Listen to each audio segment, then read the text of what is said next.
আজি আমি এটা ডাঙৰ স্কিম এটা এনাউন্স কৰিছো মুখ্যমন্ত্ৰী জীৱন প্ৰেৰণা আঁচনি এই আঁচনিৰ অধীনত 1 জুনৰ পৰা আবেদনৰ প্ৰক্ৰিয়া আৰম্ভ হ'ব 2024-25 চনত গ্ৰেজুৱেশ্যন পাছ কৰা প্ৰতি গৰাকী ছাত্ৰ ছাত্ৰীয়ে এবছৰৰ বাবে 2500 টকা মাহেকী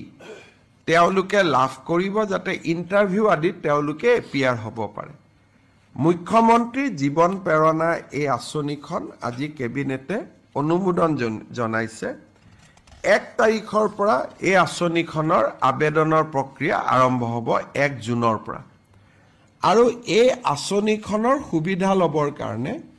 গ্ৰেজুৱেট ষ্টুডেণ্টজন ব্যক্তিগত বিশ্ববিদ্যালয়ৰ ছাত্ৰ ছাত্ৰী হ'ব নোৱাৰিব অকল সৰকাৰী বা ৰাজহুৱা বিশ্ববিদ্যালয়ৰে ছাত্ৰ ছাত্ৰী হ'ব লাগিব ৰাজহুৱা শব্দটো আমি এই কাৰণে উল্লেখ কৰিছো যে দুই এখন আমাৰ অসমত প্ৰাইভেট ইউনিভাৰ্চিটি আছে তেওঁলোক ঠিক ফিজৰ দৰে নহয় সামাজিক সংস্থাই চলাইছে তেওঁলোকক আমি এই আঁচনিখনৰ সুবিধা দিম এই আঁচনিখনৰ লগতে ইউনিভাৰ্চিটিত যিসকলে ৰিচাৰ্চ কৰি আছে সেই ৰিচাৰ্চ কৰা ষ্টুডেণ্টসকলকো আমি জীৱন প্ৰেৰণা স্কিম আমি আগবঢ়াম তেওঁলোককো আমি এই আঁচনিখনৰ জৰিয়তে এটা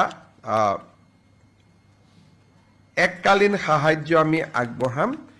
আৰু দিব্যাংগ ৰিচাৰ্চ কৰা সকলক আমি নৰ্মেল ৰিচাৰ্চ স্কলাৰতকৈ আমি দুগুণ আগবঢ়াম ৰিচাৰ্চ স্কলাৰ সকলক 20,000 টকা